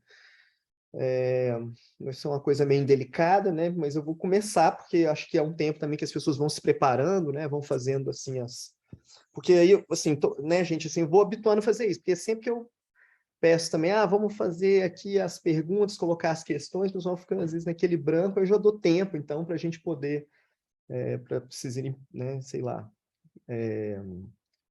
talvez digerindo, né, um pouco, assim, dos aspectos da fala do professor Antônio, que eu, poxa, novamente agradeço, assim, pela forma como, sabe, foi capaz de construir esse percurso para a gente, assim, incrível. Fiquei, assim, muito provocado, né, por várias questões que foram aparecendo aqui durante a exposição. E aí eu queria fazer, assim, a título, assim, de uma introdução mesmo, eu pegar alguns pontos e retomando algumas partes, assim, da apresentação para colocar algumas, sabe, assim, questões, observações mesmo, né? E, poxa, queria, assim, só começar marcando um pouco essa ideia que a gente tem conversado bastante, pelo menos eu com o Silas, né, e os colegas aqui também, que é essa questão de como o que a gente pode entender por essa relação com a verdade, né, esperada pela psicanálise, né? O que a gente vai entender disso, dessa maneira de se pensar a verdade, não mais por esse regime da relação do predicado com a correspondência, que é mais ou menos também funcionalmente, né, um certo lugar no qual nós temos que, sei lá, operar com esse tipo de verdade também, né, por exemplo, em instituições jurídicas e até em vários aspectos dentro do trabalho com a vida acadêmica, e na psicanálise você poder pensar essa relação com a verdade a partir do problema da enunciação propriamente, né, dos efeitos parresísticos ou performativos engendrados por essa fala, né, e não somente por essa relação com a correspondência. Então, acho que isso é um caminho já interessante, que a gente tem pensado, investigado, mas a gente quer avançar nisso também, né, na investigação dessa ideia. Desculpa. Aí achei interessante também começar a pensar por essa ideia da deformação e do jogo de forças, né? Uhum. E porque sem isso pode ser conduzido a uma ideia de que a interpretação psicanalítica ela seria, sabe, assim, um mero jogo homofônico ou um jogo com as palavras para simplesmente poder transformar, né, os parâmetros, né, de produção de sentido, mas de forma aleatória. E isso não é aleatório, porque isso está, de alguma maneira, relacionado a esse conjunto de forças, né, a deformação como o próprio, vamos dizer assim, efeito, né, desse conjunto de forças, a deformação aí se impondo como uma perturbação mesmo, né, desse efeito de correspondência. Puxa, gostei também muito dessas referências ao Édipo, né, ao Rancière. O Édipo também é um outro tema que a gente tem discutido aqui com frequência, né, pensando essa relação, justamente isso, essa relação do Édipo com o saber, com a verdade, né? O Édipo como uma personagem que se coloca no lugar de um investigador, né, de alguém que procede com um conjunto de investigações, e a partir desses protocolos de investigação ele é conduzido a uma vamos dizer assim, o tempo todo o objeto da busca dele, aquilo que ele procura apreender como verdade, esse não sabido, né, em relação à sua própria vida, né, enfim, a sua história,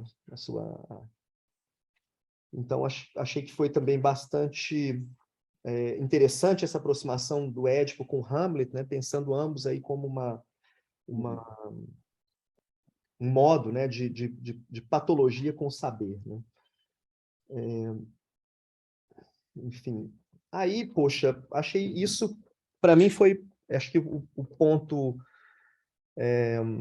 pelo menos que transformou a minha compreensão, né, do que se entende pela interpretação psicanalítica, que foi essa aproximação da interpretação psicanalítica com a ideia de parresia. Acho que isso foi, assim, para mim, central nos efeitos, né, da fala. Tem vários, né, pontos e portas que você foi abrindo para a gente, Antônio, mas eu achei que esse ponto foi central, porque, primeiro, para produzir uma diferença em relação a esses outros tipos de efeito, outros tipos de intervenção, porque você pode ter também, sei lá, uns efeitos performativos, né, mas é como você estava dizendo, não basta, né, não basta proclamar um elemento performativo a partir da interpretação, é preciso que essa interpretação também produza um tensionamento, uma ruptura com esse sistema instituído, né, que se vê à volta do sujeito. Então, achei que foi bem interessante assim, para ter esse modelo, né, de referência da parresia como uma prática discursiva, como algo que você aproxima, né, a isso da interpretação psicanalítica.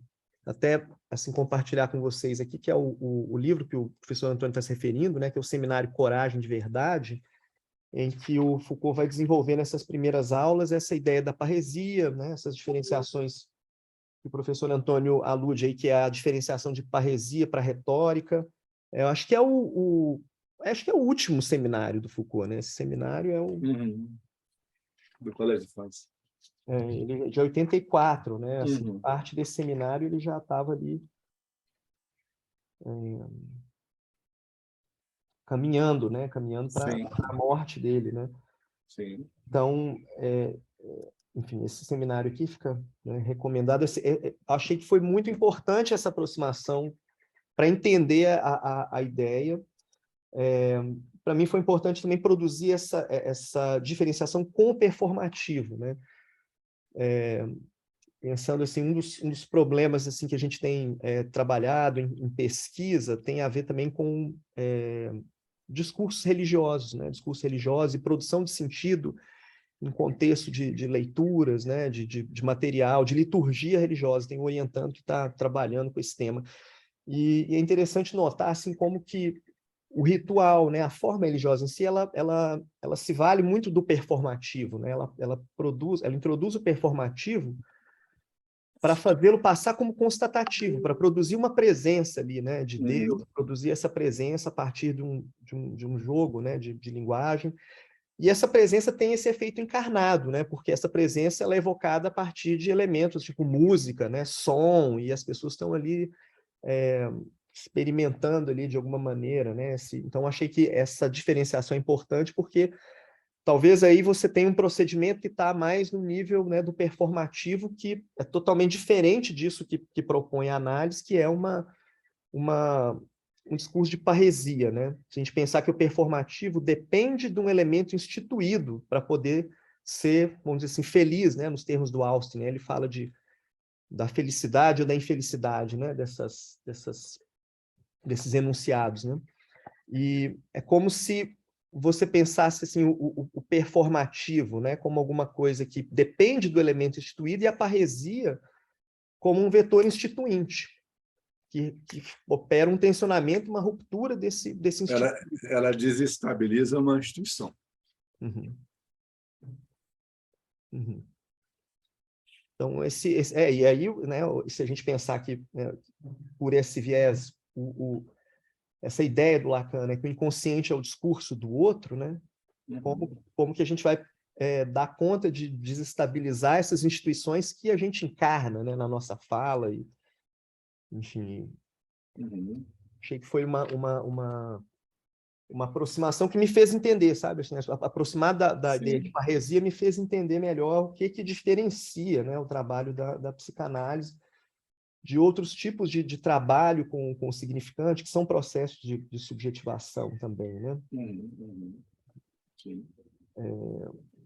Enfim, é isso, né? Acho que entendendo por esse elemento da brutalidade, essa brutalidade estrutural, né? Porque produz esse espaço ao risco, né? Acho da interpretação como um outro ponto, né? Para produzir assim, o que seria a diferença, acho que você marcou bem também a diferença da interpretação do comentário filosófico, né, e a interpretação analítica pela relação temporal também, o que se impõe para cada um desses contextos, né, de interpretação.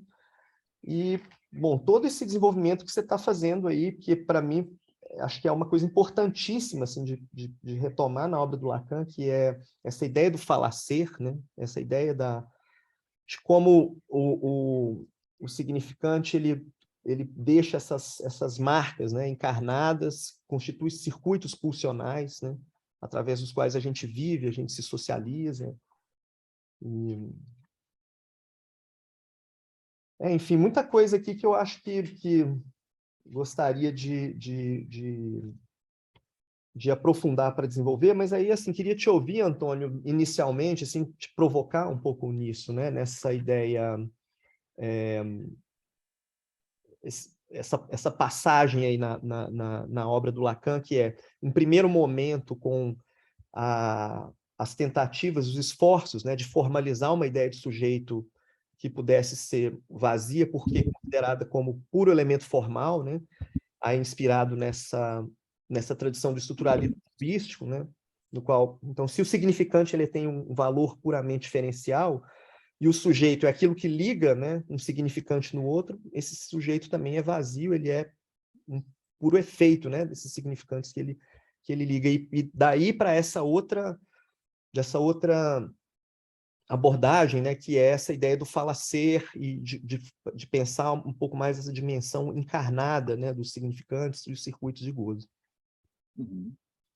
Bom, sim. Você quer que eu comece alguma coisa?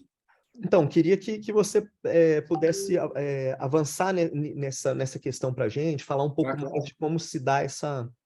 Na verdade, Henrique, essa história, né, de um primeiro e de um último Lacan, ela é uma periodização que a gente recorre, não é? Mas eu acho que a diferença é mais de ênfase do que de ideia, sabe? Porque essa ideia da interpretação como jaculatória, como efeito de uma jaculatória, de uma ressonância corporal, né? A gente costuma colocar lá no último Lacan, mas ela está no a primeira página do seminário 1. Vocês vão ver na primeira página do seminário 1, Lacan vai ele se propõe fazer ressoar a interpretação no nível corporal de uma jaculatória, valendo-se da referência técnica Zen, do mestre budista, no qual o discurso ele cede lugar aos gestos, as palavras são dele, ao gesto sarcástico de um pontapé, para indicar a verdade quando o aluno, o discípulo, está ao ponto de encontrá-la. Então, Lacan já tinha essa ideia, né, de que é necessária essa ressonância corporal, ele estava assim, interessado pela técnica de intervenção do mestre Zen, ele vai retornar isso em vários momentos da sua obra, né? Eu poderia enumerar as várias referências, os vários momentos em que ele faz isso, mas ela é uma referência que atravessa todos os seminários, e ela diz respeito também a essa necessidade que se impõe de articular a dimensão real desse sem porquê, né?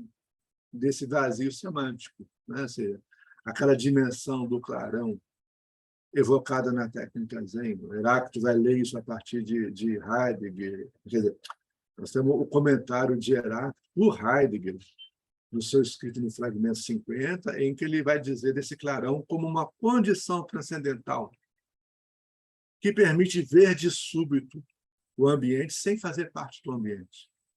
O real que se coloca no horizonte da psicanálise é o que permite discernir a singularidade do falar ser sem fazer parte dos predicados semânticos que o constituem, entende? Então, esse clarão evocado na técnica Zen, né, já era uma coisa de um Lacan muito já, desde o início, as voltas com essa questão. Ou seja, a gente tem talvez não uma mudança de teorema, mas uma mudança de ênfase. Ele precisava dessubstancializar o sujeito, porque tinha muita baboseira em torno dessas ideias substanciais do ego, etc. Né? Mas, ao mesmo tempo, ele estava atento a essa dimensão de uma ressonância corporal. Percebe? Isso eu acho muito importante da gente estar atento. Com relação ao que você aborda no livro da parrésia, né, como é que a gente pode localizar a necessidade da parrésia? Como é que ela se impõe ao sujeito? Vamos pegar como ilustração a parrésia lançada por Antígona sobre Creonte. Você deve conhecer essa parte da tragédia, né, de Antígona, no momento em que ela se recusa a deixar o corpo de seu irmão, Polinices, insepulto. Creonte diz, aquele que defendeu a pátria deve ser enterrado, aquele que a traiu deve ser deixado insepulto. Né? A gente vê que a Antígona não aceita isso, e o dizer a verdade que ela se impõe na sua fala, né, é o quê? É que o sepultamento do seu irmão, que a sua palavra convoca, ele não existe como alguma coisa dada. A existência disso é resultado de uma exigência discursiva. Ou seja, o que está em questão aqui é que, se o dizer a verdade da parrésia, ele não busca uma verdade externa ao discurso, na medida em que ele se apoia sobre a suposição de que o próprio discurso confere existência a algo. Ou seja, o nível da parrésia, o que está em questão não é desvelar algo que já existe, mas é criar a existência de algo por meio de um ato do dizer. Sabe? A gente pode dizer que há coisas que não existem. Por exemplo, tem uma jogada. Há uma jogada que não existe no jogo do xadrez. O movimento horizontal do bispo, não é? Ele não tem existência, ele não tem lugar, não é isso? Então, a gente pode dizer que se a função do discurso, que ele articula o semblante, né, é conferir a existência aos seus elementos, a parrésia é o gesto que desestabiliza esse semblante do discurso e faz existir o que não tinha existência e, ao mesmo tempo, pode fazer inexistir o que existia. É o que fez Freud com a psicologia do seu tempo. A consciência, ela tinha existência máxima na fenomenologia de Russell de Asper. E essa existência se apaga na mesma medida em que Freud faz existir o campo das formações do inconsciente. Então, a ideia da parrésia é essa. Ela não declara a existência de algo externo, ela faz existir. No sentido em que existir, a gente fala em francês, é avoir lieu, né? Ter lugar no discurso. Se você abrir um prontuário do século XIX, vocês vão ver que a verdade dos sonhos e dos lápis ela não tinha existência antes do discurso psicanalítico, para o discurso psiquiátrico. Ou seja, se você pegar, por exemplo, a poesia do século XVIII, Lamartine, você vai pegar Rimbaud, você pode pegar Baudelaire. Nenhum curso de poesia se estudava a superfície da folha, sobre a qual você escreve, não é isso? A extensão da superfície. Ou seja, antes da invenção da poesia concreta, a referência espacial da superfície da folha não existia para a composição poética. Ela passa a existir a partir de Apollinaire, ela passa a existir a partir do momento em que as pessoas pensam, peraí, não, a maneira que eu coloco as palavras muda o efeito poético. Então, a gente pode dizer que alguma coisa faz existir algo. Né?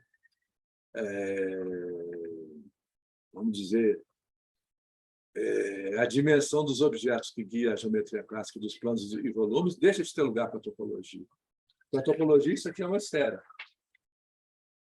Porque a dimensão do plano ela pode se estender indefinidamente. Então, a gente pode dizer que uma parrésia ela desestabiliza uma configuração discursiva e faz existir o que não existia. Percebe?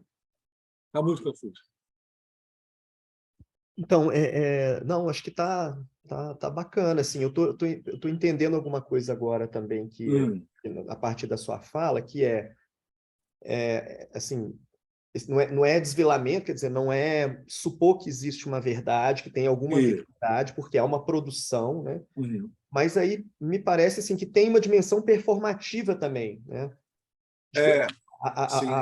Performativa no sentido assim, porque quando o Austin vai produzir essa primeira definição do performativo, ele vai chamar o performativo aquilo que é um tipo de sentença, a realidade vai se produzir no próprio dizer, né? Sim, no próprio enunciado. Mas já está codificado institucionalmente. Sim, nesses casos, para né? né? Tipo, o que o sujeito que profere enuncia, o que ele deseja, nunca é questão. O padre pode crer no diabo, se ele falar eu batizo, o batizado está realizado. Os noivos podem se odiar se eles falarem eu aceito, o casamento está realizado, né? É diferente da parrésia nesse sentido, né? O enunciado performativo ele se conforma a uma situação, ao passo que a parrésia desestabiliza essa situação. Percebe? Sim. A diferença. Esse aqui é o ponto, né? É importante lembrar que a parrésia tem esse efeito disruptivo. Ela desestabiliza. Mas ninguém suporta parresiar permanentemente. Você imagina alguém parresiando o tempo todo? Ninguém suporta, né? O único caso de parrésia permanente é o heroísmo do cínico. Por isso que o Foucault dedica tantas páginas ao cínico nas suas discussões sobre a parrésia, sobre o cinismo na filosofia antiga. Tem um Dionísio, né? Tem um dos Dionísios, que é aquele... Dionísio, sim, de fato. Quer dizer, a ideia é que se a parrésia ela é uma ruptura que dá existência a algo, né? A partir do gesto que nos obriga a adotar uma posição contrária a uma configuração discursiva, há também um segundo momento em que um novo saber deve se estabelecer para permitir que a verdade emergente na parrésia ela não se reduza a uma cintilação efêmera, entende? Que ela ganhe permanência. Ou seja, tem a ocasião em que o gesto do pensamento que se rompeu no nível da parrésia, no choque da parrésia, ele agora busca se constituir na Constituição, se constituir, se estabilizar na constituição de uma doutrina permanente. O elemento instituinte pode, né, se transformar instituído. Ou seja, a sua eficácia agora depende não da paixão disruptiva da parrésia, mas do cálculo racional de produção de um novo modo de configuração discursiva que vai viabilizar a permanência do novo texto no interior do contexto que esse gesto modificou.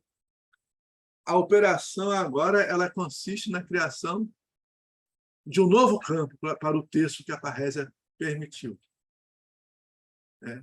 E é nesse momento que a questão da obra se coloca no horizonte da reflexão psicanalítica. Quando a gente está em questão, né? O que é se tornar uma obra? O Freud não queria ser obra, ele queria produzir ciência, queria fazer monografia. Como no contexto não admitia isso, a parrésia da psicanálise não era admitida, ele vai ter que estabilizar numa obra. A Trauldeutung não é isso. A psicanálise se constitui como obra. E o Lacan, quando ele publica os escritos em 66, é um gesto da mesma natureza. É necessário criar um campo em que essa verdade que a psicanálise traz, ela possa poder circular. Senão a gente fica numa parrésia permanente, entende? Então, você tem que ter um cálculo também de, depois da parrésia, entender um cálculo político de como você estabiliza aquilo que ganhou a existência. Aí é um assunto que eu trato em outros momentos também. Né? Essa é a diferença. Interessante, legal. Né? Esse tema que você desenvolve, então, no livro. Isso. Legal. São conferências que eu proferi lá em Rennes, em 2018, sobre esse tema. O livro é a coleção delas. Legal, bacana demais. Bom, vou deixar também, pessoal, conversar com o professor Antônio, vou colocar aí a palavra para circular, Silas.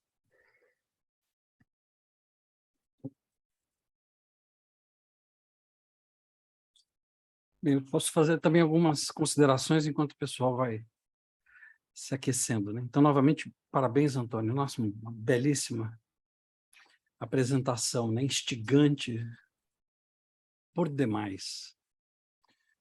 Embora ela tenha chegado numa outra segunda-feira terrível, né? A gente já teve uma segunda-feira de ressaca depois do primeiro turno. Essa segunda-feira também é uma ressaca, pelo que se deu ontem, né?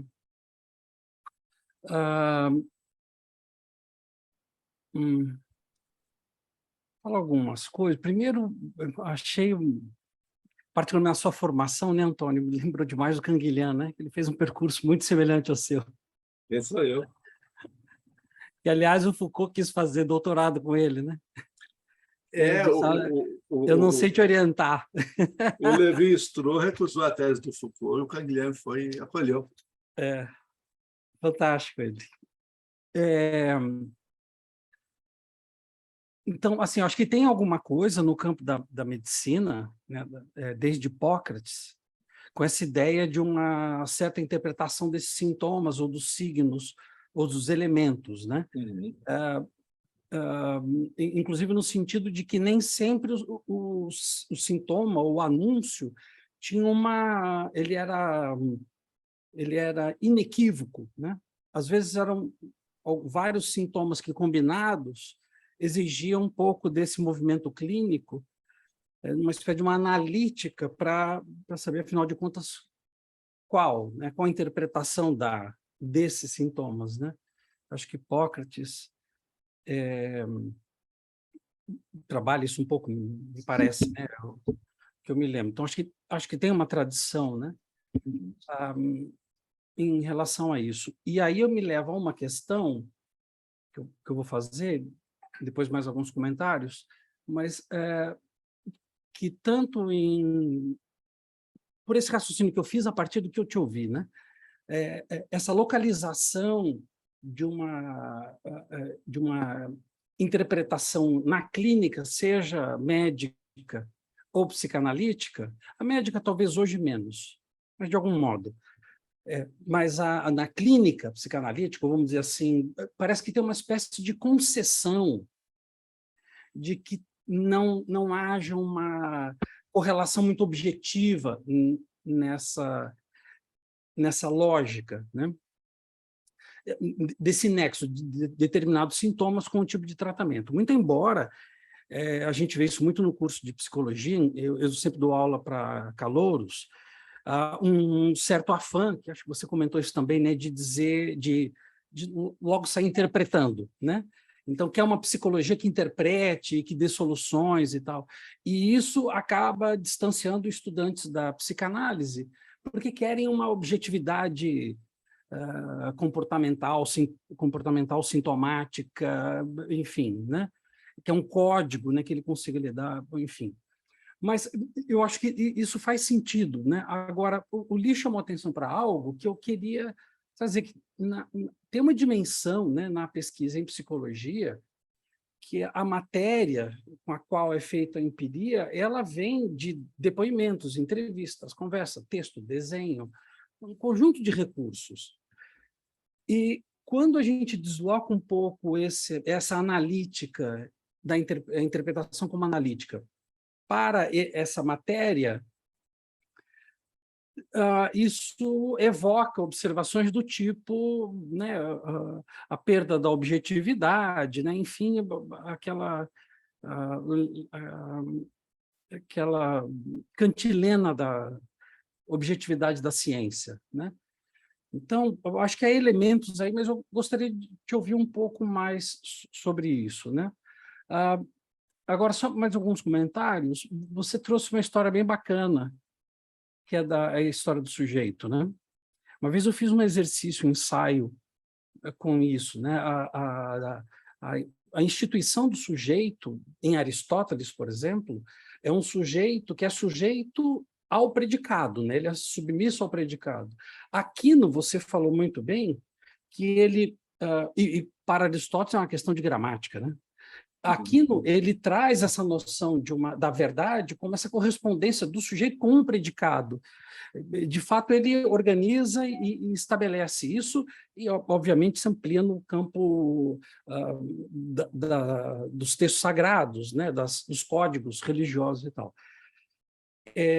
Agora, Descartes, ele dá substância a essa figura gramatical. Né? Ele dá substância como se fosse o sujeito, sou eu que falo. Né?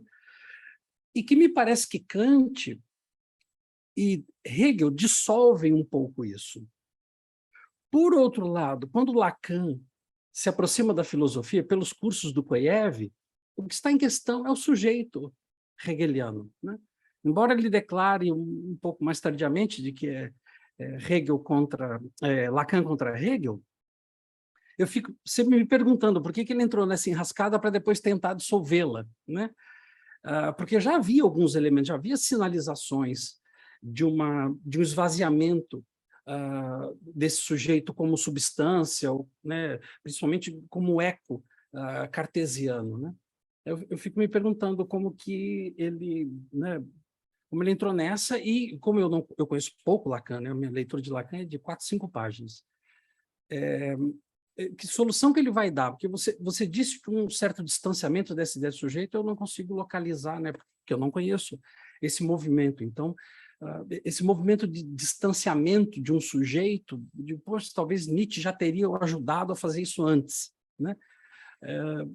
Enfim, então essa é uma questão. E mesmo em Tomás de Aquino, tem o contraponto dele que é Duns Scotti, né, com a ideia de exeidade. Me parece que também já havia elementos, né, inclusive Deleuze retoma, né, essa ideia de exeidade. Então, me parece que já tinha isso, eu fico me perguntando como é que Lacan entrou nessa.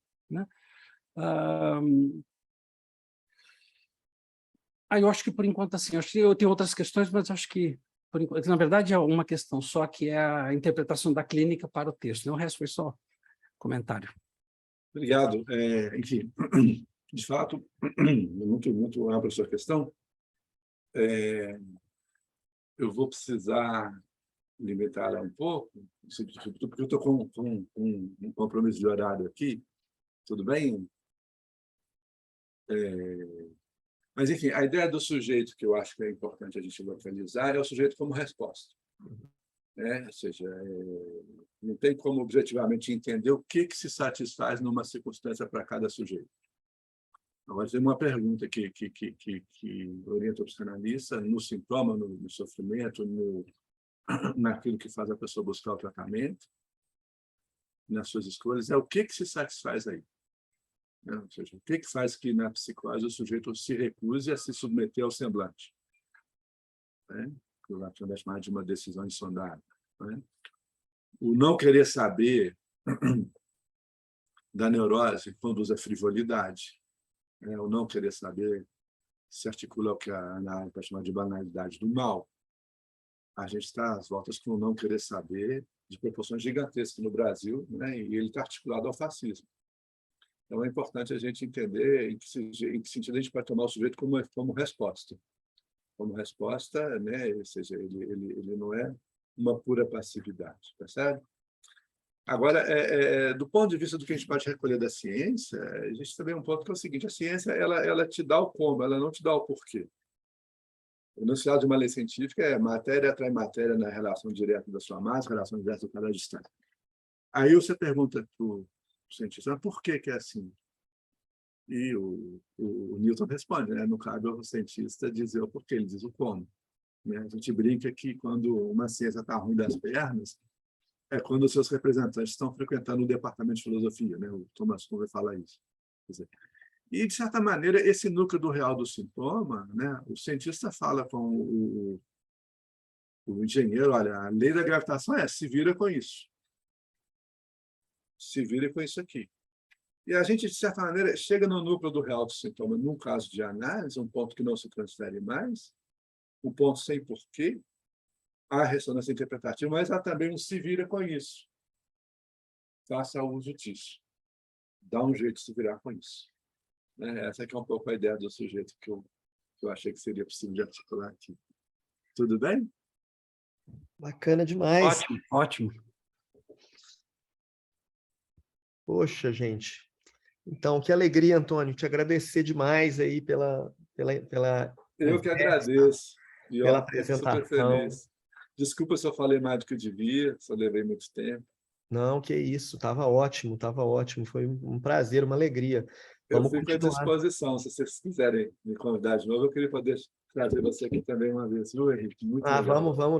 Nós vamos ter esses momentos, essas conversas e, poxa, Isso aí. bacana demais, Antônio. Valeu, ótima semana aí, Um abraço. nossa conversa. Um Valeu, Parabéns, abraço a Antônio. todos. Obrigado. Tchau. Obrigado, viu? Valeu. valeu, gente. Valeu todos Tchau, Silvio. presentes, Tchau. ótima semana.